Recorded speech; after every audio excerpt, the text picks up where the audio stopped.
Good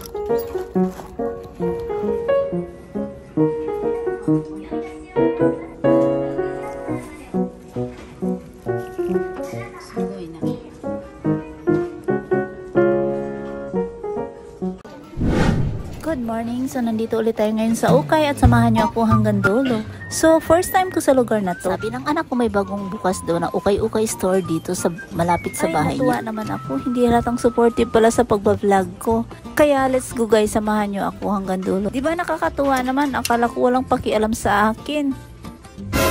Kaya nga, may nakita ako ditong fully na bag. So, tingnan nyo guys, ang mura. Ang ganda pa. Hindi siya talagang laspag na laspag. Diba? Nakita nyo naman yung presyo. At tingnan nyo naman sa screen yung balat niya. 640 hindi na to masama dahil fully to guys.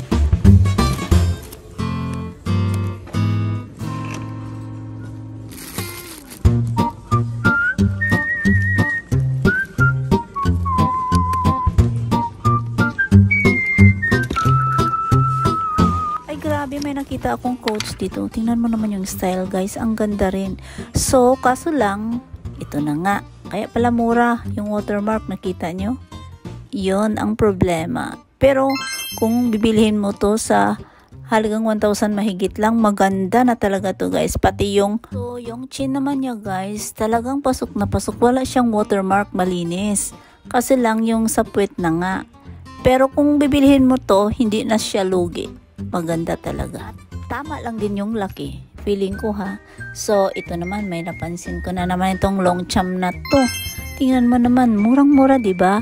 At yung hawakan pa niya, mayroon pang naka-plastic. So, sulit din to. Hindi lang siya gaano kalaki. Tama lang din. Handbag naman ang style nito, guys. At mukhang hindi pa talaga siya gamit dahil naka-plastic yung hawakan.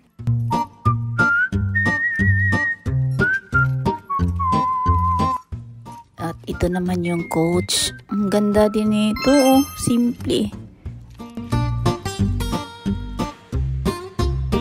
So, may nakita ako ditong coach. Tingnan mo naman guys, ang style parang vintage din.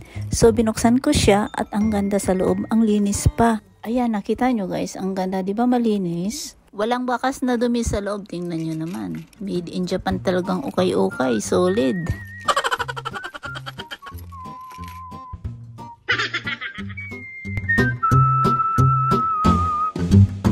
So, ito naman ay isang coach, white and black ang color niya at isa siyang back bag. So, maganda guys, cute, hindi siya mahal.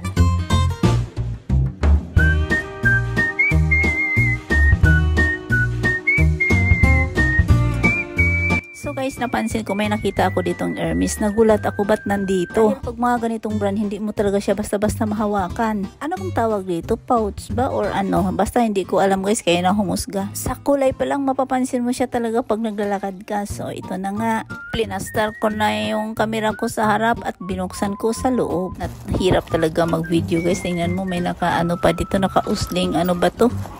Hawakan yata to sa bag. Yan. May istorbo ba?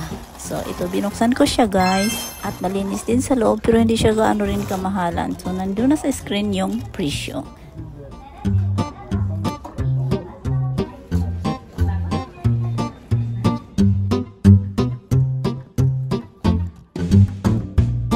So, guys, napansin ko tong Tory Burch na to. Ang ganda. Grabe yung kulay din, ang ganda guys. So, hindi pa siya laspag. Bago pa, walang mga mark na madudumi doon sa leader niya. Ang linis at isa siyang handbag lang.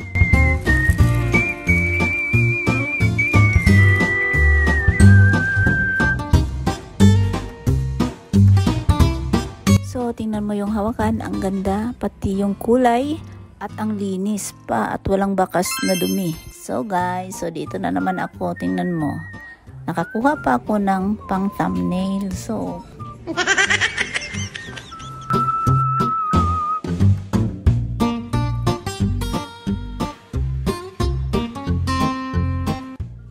ito, hindi nyo na marapansin guys. Ang ganda ng Charlie's Kit. Pang tawag dito. So, ito. Mukhang bago pa. Tingnan mo naman, oh.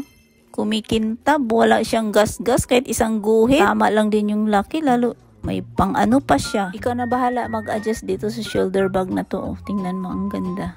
dami mo mailalagay. Double waist siya guys, pwede rin siyang pang handbag. So, social.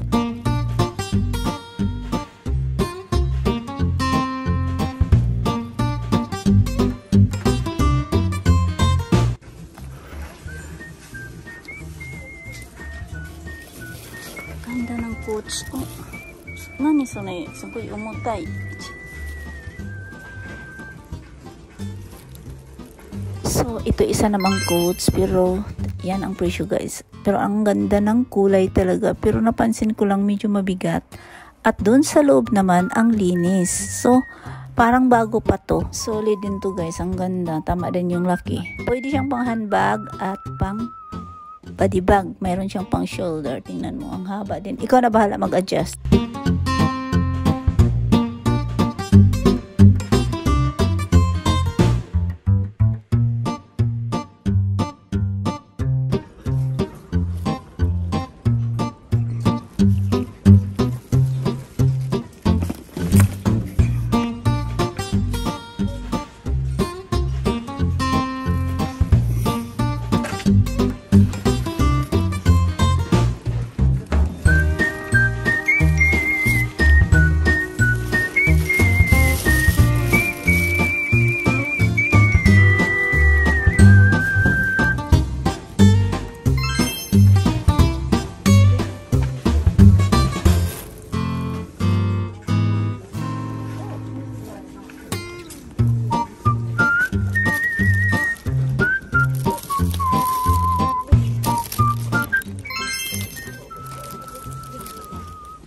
Wow, kumikintab pa yung yung hawakan niya. Isa itong coach, guys.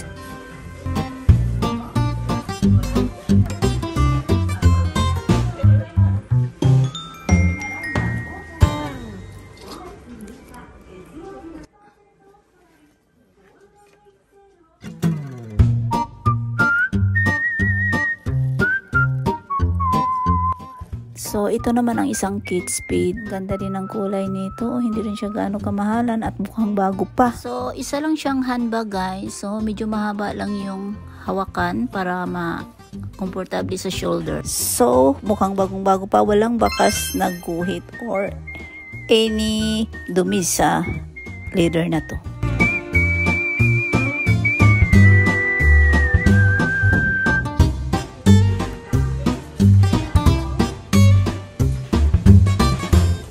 So guys, mukhang bet ko talaga to. Itong Marc Jacobs na to, napakalambot ng leather na to at pagbukas ko, ganda ng loob. Mayroong Jacob. Ito na nga, tama lang din yung laki niya at tingnan mo ang kintab-kintab. Walang gas-gas or scratch. Kaya solid tong bilhin.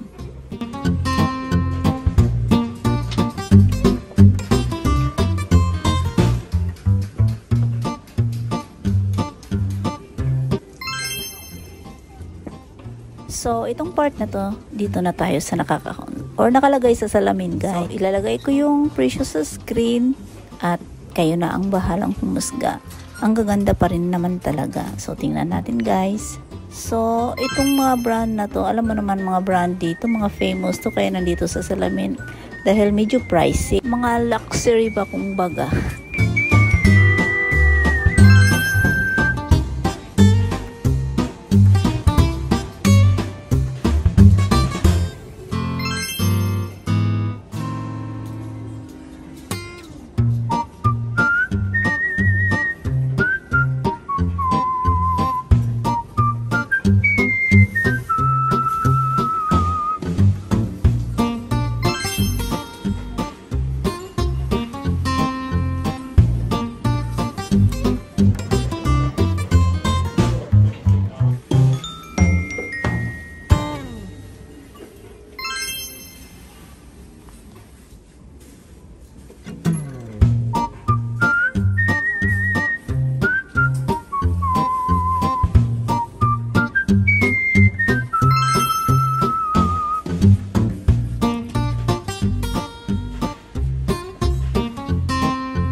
Grabe, tingnan mo naman itong Prada na to. Naaamis ako dun sa white. Ang ganda. Ito na naman tayo guys. Hanggang tingin lang. Usugin na naman ang mata natin dito. So, hanggang dito muna ang video na ito. Thank you for watching. Hanggang sa susunod nating mga vlog, kita-kits ulit tayo. See you on my next video. Bye-bye. God bless you all.